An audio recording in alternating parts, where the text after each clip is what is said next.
Hi, this is Siofra's Magic Alcove, and I'm Siofra Bradigan. So we've had an interesting week, 10 days in the last little while, which has brought up a lot of thoughts for me, considering things, what I wanted to talk about, how much of it I want to share, that kind of thing.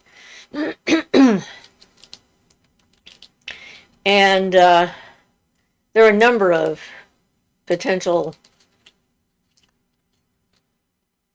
avenues to go with talking about what happened. So, for those of you who don't know what took place, a little bit of background. As a person on Facebook and a person with a YouTube channel, and having a number of people follow me and so forth, every so often people get odd ideas in their heads about what I am, who I am, what this means, what I do, and what's appropriate. So, there was a woman who contacted me quite a while ago initially, thinking that she was being attacked and stuff was happening to her. She believed that she was from somewhere else. She was trying to become part of the fifth dimension, become awakened into that reality, that kind of thing. And although it's an interesting notion, I personally think it's a dangerous one, because the whole point of the idea is to become more separated from the life that we're living here in our bodies, on our planet, as a part of our biosphere, and so forth. So I personally consider it's an unhealthy notion, not a good myth or story, not helpful in any way. Generally speaking, how I respond to this kind of information is to recommend that people ground, which is what I did in her case. Recommend mental health treatment if they have access to it. The experiences that I had with the shamanic dismemberment, which is also part of what happened this week to another person, made me have to choose to be in a reality, considering the fact that my psyche was completely and totally torn apart, shredded beyond recognition, to the point where I could have been institutionalized and was definitely not quote unquote sane for a period of time. Was having insane and vivid hallucinations and so forth.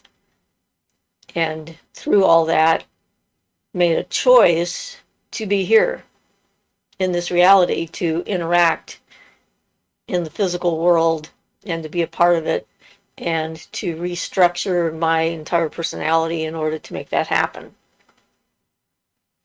So that's where I'm coming from. And when people ask me questions about what I think they should be doing, I'm going to be coming from that place, that experience, and with some of my other history, being involved with people who are manipulative, sociopaths, who tried to use idealism, New Age idealism, and so forth in order to manipulate me, to get me to do what they wanted and to make it sound sensible, like it was logical to do this. The desire to be a good person, to be enlightened, to be better, to evolve beyond human base instincts, as they would think of it. I'm very sensitive to the nuances that lead in that direction. So this is part of my path. I mean, this has become an integral part of me, as part of my boundaries, my defenses, my personality structure. Doesn't mean that I'm not open-minded. I obviously have had some pretty bizarre and weird experiences. But then I also know that you can't depend upon your own memory of things, because memory is unreliable. And even seeing something with my own eyes in person, there's always that, am I reading this information correctly? Does this actually mean what I think it means? Or does it maybe mean something else? So one of the things that happened was this particular woman that I talked about at the start had an intense experience that for her was her becoming awakened to her fifth dimensional reality, which meant that physical laws didn't apply to her anymore, it would seem. And certainly social convention was out the window. She shared her experience with the private group that I'm in as an anonymous individual and assumed I knew who she was. I really wasn't trying to find out who she was. I was letting her stay anonymous if that's what she wanted to do, although I had some suspicions about who it was. And then after a few days of having shared that experience with everyone about how she'd become awakened and how she could see energy, she could read thoughts, she could, with her eyes closed, see where her son was and see what his aura looked like. She could manipulate his energy. She could awaken him if she chose to. And her other son, he had dark energy she couldn't fix. This is the stuff that she wrote to me privately, not in the group. Well, some of it was in the group. Anyway, gets muddled in my head about what she told when. When she contacted me, she wanted to talk to Ian. She was convinced that she could awaken him, activate him, I guess actually is the word she used, becoming activated. And she wanted to activate Ian because, as she put it, she knew that if she tried to activate me first, I would shut her down. And I'm like, and if you've watched this channel for a while, you know how I feel about free will and how important that is to me, that everyone has the right to decide for themselves what is or is not their path. And I certainly wouldn't stop my husband from doing anything he felt he wanted to. I told him she contacted us, what she said, what she wanted. She wanted to do a video chat because she said that she couldn't activate someone without seeing them first. I'm like, okay. So this was in the morning. It was like Saturday morning, before the live show before last. And so I let Ian know, and he's like, well, he's thinking this is like Shaktipat, like we experienced when we went to the ashram up in Portland, that's now moved down south of us. And you know, he's all in favor of that kind of energy transference and so forth. So he was open to the idea.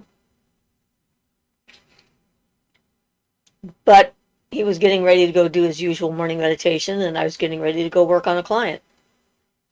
So I told him about it. He says, do I need to do it now? I said, no, I don't see any reason why you have to do it now. You can wait. He said, okay. So he went in to meditate, and I left the house and went to go work on a client. So while I was gone, busy with a person who is alive and I give my full attention to, not thinking about anything else but the client I'm working on, and he's busy doing his meditational practices, not thinking about anything else or anyone else either. This individual is continuing to try and contact me through Messenger on Facebook. If you don't know this, I'm not on the internet all the time. I was raised at a time when if you weren't home and didn't want to pick up the phone, no one could even leave you a message. And I have sort of maintained a certain amount of separation between me and technology as an automatic safeguard, in the sense that just because people now have the ability to contact someone anytime they want to doesn't mean that you have to be available. I guess she, in her activated state, didn't realize that I wasn't home and I wasn't on my computer and I wasn't getting her messages that she was flying at me one after another. She gave me her address. She told me that she couldn't activate me first because, like I said, I would block her, but also she felt she needed to activate Ian first so then he could inform me about what was wrong, what were the things about myself that I didn't like, which I thought was an interesting thing to say. And I thought about that, and really, I like myself. I'm sure there's some minor improvements. There's always room for growth and so forth, but I have nothing major at this point that I'm trying to unlearn or relearn or change or whatever. I don't have any issues with my personality for myself at this point. But I am a thoughtful individual, so I gave it some consideration. Then she gave me her home address, and then she said that I arrived there to try and stop her from getting a hold of Ian, that I was blocking her from him, and that wasn't okay, and that I showed up as a pink energy, and she fought me off. So I come home to this long stream of insanity, in my opinion, where this is a fantastical reality that's happening only in her head and has nothing to do with me or with my husband. And it's all in her brain. And then she blocked me on Facebook. I'm like, okay, so I guess that's fine. Then she unblocked me later, and then she also sort of went onto our channel and started bombing it with these stupid messages about, you probably think that I'm a troll and you can't get rid of me this easily. Just very disconnected nonsense. And of course, I have control over the channel. And at that point, I blocked her from being able to find our channel, which I can do, and I have done. People that are not participating, or what's the right word? They're not adding anything to the conversation. They're being accusatory or ridiculous or what have you. I'm not doing this to try and convince people who think I'm crazy or think I'm stupid or whatever, that I'm not. If they don't like what they see, they don't need to see it. And if they think that this is a platform for them to regurgitate their inner dialogue out to express how they feel about things, it's not. It's not a democracy. It's not an open forum. There is no guaranteed freedom of speech. I don't have to listen to anybody. I don't want to. That's my right as an individual and as the person who runs the channel. So yeah, I blocked her, along with a number of other people over the years since we started this. And, you know, I expect a certain amount of decorum and, I guess, common courtesy when people leave comments on our site. So after she unblocked me, then I blocked her because I'm like, or at least I thought I did. This morning, I discovered that I had misunderstood how Facebook was helping me to block her, and had gone and looked at information instead of actually doing the deed. So I have done it now. So, she sent me an apology, and I found that was interesting.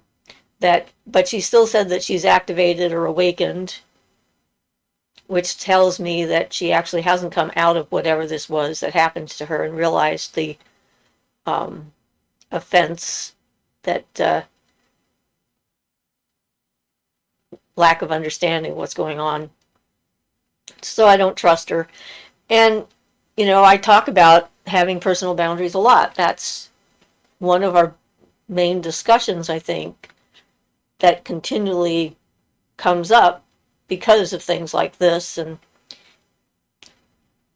being a self-defined individual is an important part of the process of becoming whatever you want to be. If you want to be a certain kind of a person, you have to make decisions and choices and decide what is and what is not okay with you and to be around you. And she violated my boundaries numerous times, and there is no fake apology that's going to do anything. There was no real acknowledgement on her side that indicated she understood what she had done and how wrong she was about what was happening.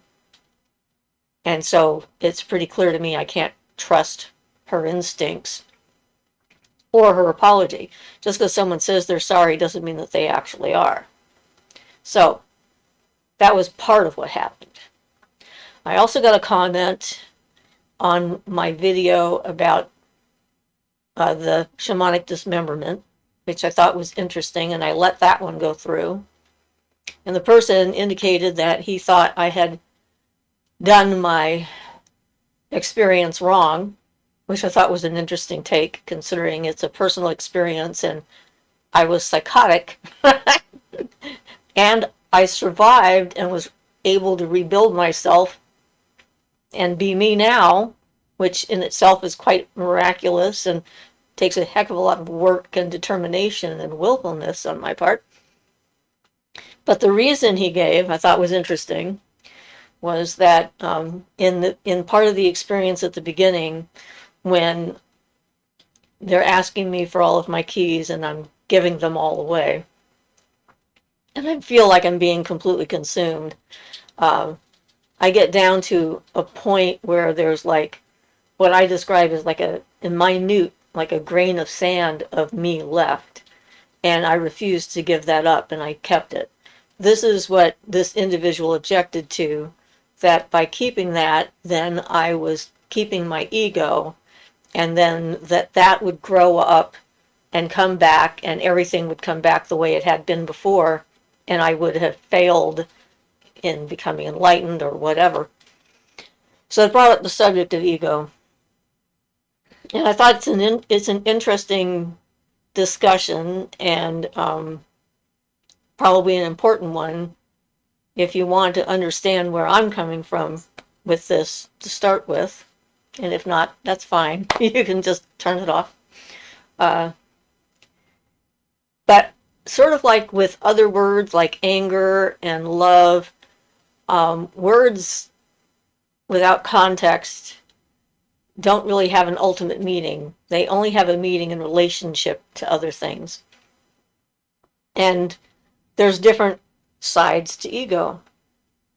For one, if you're going to be able to maneuver in the world, period, you have to have some kind of a structure, something you can build on. If you don't have, a template of some kind to work with, then you might as well be an amoeba and just kind of loop around, not having any definition. And I think that negative ego, both these examples, both the woman who believes that she's been activated and the person who thinks I did I survived my experience but did it wrong are expressing what I would consider the negative side of ego because they think they know better. And that in itself is, hubris. It's believing that just because you're the center of your own universe means that you have an understanding of the entire universe and everyone else in it and what they should be doing with their lives or with their experiences or whatever is ego out of control. The idea of being more self-important, attaching that kind of self-importance to your experiences and so forth. And I'm always surprised and amazed that people want to listen to what I have to say. And I'm always watching out for the potential to get an overinflated sense of my own importance when it comes to the universe at large and the world and so forth and everything else that exists. I'm just part of everything, like all of us are, and trying to figure stuff out. And it's always, like I said, surprising when people find my musings or my thoughts or my perceptions valuable. It's more humbling than it is ego building for me. And I remember there was a time, like when people start worrying about you getting an inflated ego, there's also this tendency that if you know your worth and value yourself and know what your skills are and what you can do well, that if you say anything about that, then you're getting or in danger of getting a large ego. I am good at a lot of things. I have skills at a lot of things. Not at everything. But knowing that I'm a good artist, I have a good sense of color, shape, form, and relationships between objects and colors and things like that. I have a unique perspective on stuff.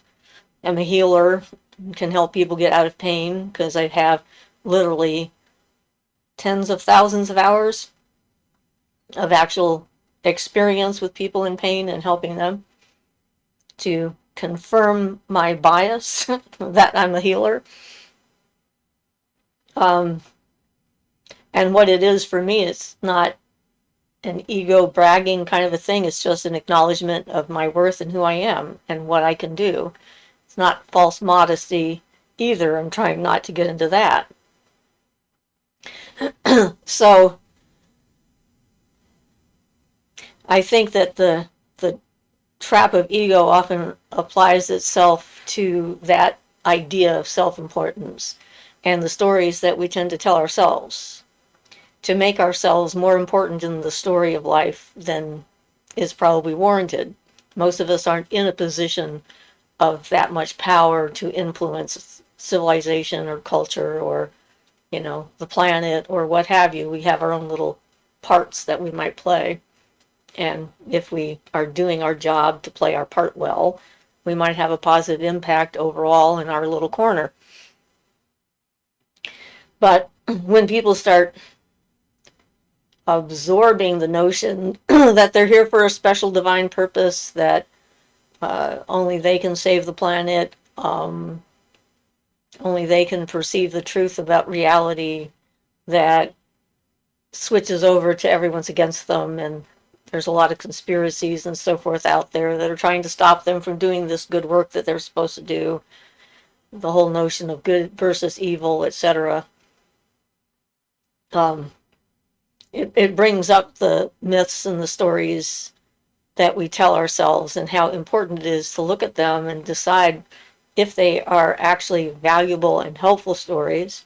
Do they lead us to better behavior, more balanced life, perspective, healthier relationships with other people, better boundaries with ourselves and with others, so that, we're defining who we are and where we belong or not. And I see a lot of them that are not. I mean, sure, it might be mildly interesting to entertain the thought or the notion or what have you of some of these ideas, but are they practical?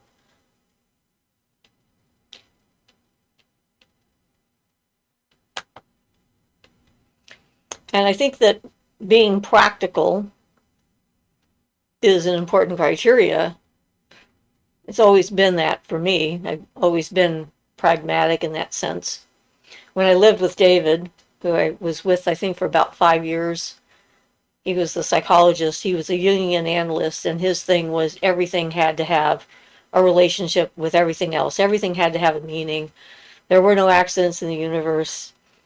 And I had to keep a dream diary. I had to try and figure out the reason. Is this because of a past life that I had, or is this because I'm not paying attention to something important from the spirit world or whatever, et cetera, et cetera. And, I came to the conclusion after being bombarded by that day and night for years, sometimes the only reason something happens is because you're not paying attention to being in a body and what your body is doing, like getting up in the dark and stubbing your toe, probably because you didn't turn on the light. Not because it has some greater spiritual significance.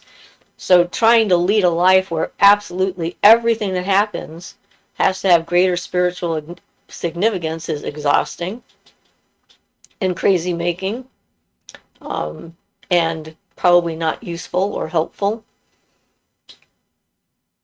Thinking that you know what other people need would be the negative side of projection, I think. More often than not, if you are looking at someone and seeing what you think are their faults and you think they need to learn a lesson and you're the one to teach it to them, that's usually a slippery slope right there. And of course, as a woman and a girl, I've had my share of the men in my life deciding what I needed to learn and finding ways to teach me these lessons that they thought that were important, which turned out never to be the lessons I really needed to learn. Not the ones they thought they were teaching me at any rate. So I guess humility is an important thing to foster. If you're worried about the potential traps of ego, humility is one of the things to aspire to. It's not quite right either, because false humility doesn't mean anything either. It's like these things have got to be genuine. They have to come from the center, from that knowing place, and yet you're just being that way. Yeah, there are people that are smarter than me, and there are people who are less smart than me. There are things that I have experienced and that I know that other people may never experience. There's other people that have experiences and know things that I've never experienced. And it's okay for all of us or any of us or to be everything. It's like it would be exhausting. And I think, that need for purpose, which we've talked about before, is part of that trap, trying to have a purpose, a purposeful life. It is enough that you are alive and that you do the best you can. It is enough to enjoy the life that you're in. You don't have to make a breakthrough of some unimaginable awakening something or other or what have you. It's not everyone is here for the same reason. We're all here to learn different things. And I've said that a lot too. It just seemed like all these things happened together at the same time in the same week or 10-day span. It sort of brought it all up. And I thought, interesting. Because self-reflection is something that I do and I think about. And, depending on who the person is and how they take it, remember that everything that we experience is filtered through our own external and internal dialogue. Expectations, what words mean, communication styles, cultural differences, education, there's a lot that goes into being able to understand where a person is coming from and what they're talking about, which is why open-ended questions are the best. I mean, if that person had put a remark on that video and said, do you think that that was a mistake to keep a part of yourself to build upon, that would be different than, I think that was a mistake. Because one is like an external proclamation from their perspective, which they feel more confident of, that they know something. And the other is an attempt to extract thoughtful converse in and understanding, like, maybe there's something about this I'm not getting.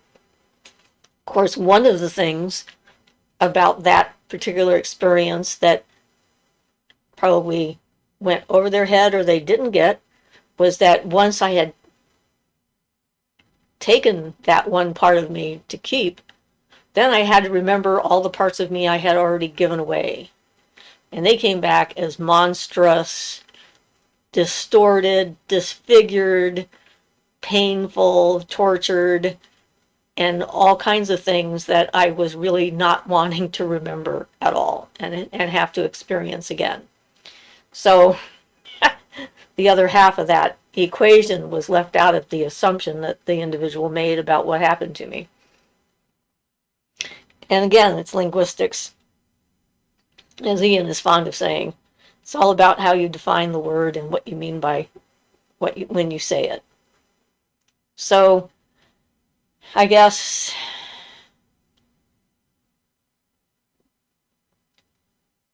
what to say about all of that.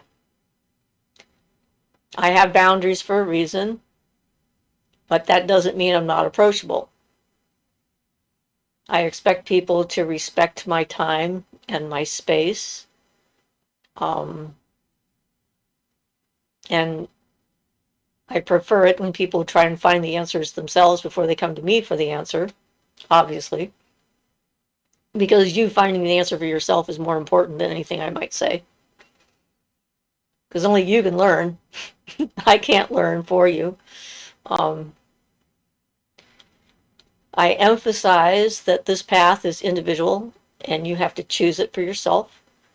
And I accept that people aren't like me. I'm unique, different.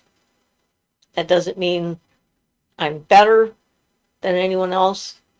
I'm just the me I am, whatever that is. If my perspective helps to make somebody think, I think that's great. I expect you guys to have your own boundaries, know what they are, and forgive yourself if you accidentally let somebody in that then violates your personal space. I think having a well-defined sense of ethics is important. I was watching the documentary about the couple that were in the end of the world cult in Idaho that ended up having a justification for murdering 2 of her children plus each of their spouses in order to save them from becoming demons and zombies and all this other stuff, and how stories are the things that people use to manipulate behavior, the ones they tell themselves and the ones that other people tell them, the ones that they accept, the ones that they embrace.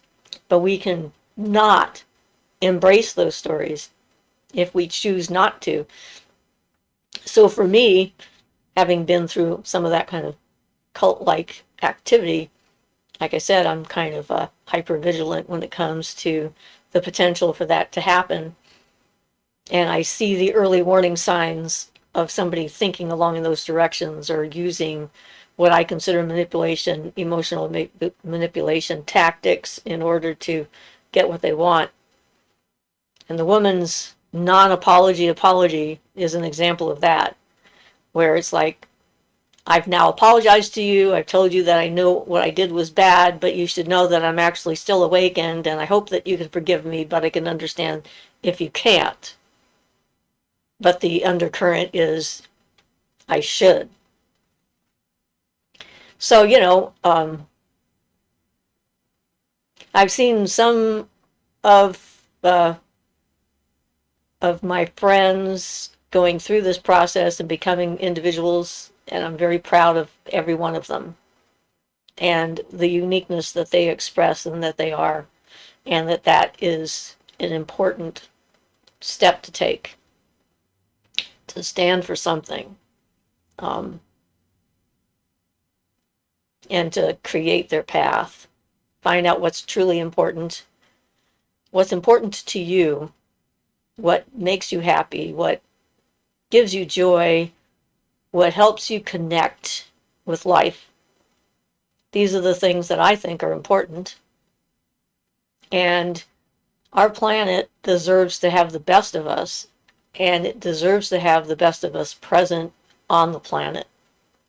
If we believe that the earth is alive, which is sort of at the core of paganism, that nature is alive and that it's all there, then trying to escape it seems to be counter to the whole process of being a part of it. That's my take. So anyway, these are my thoughts this week. And you can't do everything. It's not possible to do everything and be everything in a single life, which is why I believe in reincarnation or remember other lives. It's like, it's okay. But to make the most of the one that you're finding yourself in, trying to figure out how to maneuver your path through all of the social and energetic and nuances that are out there, accepting reality for what it is. Like if it's raining and you don't want to get wet, you can either not go outside and stay in shelter or wear a hat. And then if you stand outside in the rain and get soaking wet and then get a cold, you don't have anyone to blame but yourself. That's kind of like, so then you take your lumps, you learn from the experience, and the next time it's pouring rain, you change your choice so you're not doing the same thing expecting a different result. I am all powerful, the rain should just not touch me. It'd be pretty awesome if that could be the case, but yeah, save your energy for things that are more important than that. Anyway, hope you guys are having a good week, and this week we're going to be definitely working on helping that power spot in Poland to see if we can have an effect. If energy and thought and focus and intention and will can change the energy in that spot, that would be awesome. So we'll see how that works. So this is Siofra's Magic Alcove, and I'm Siofra Brad again. Blessed be.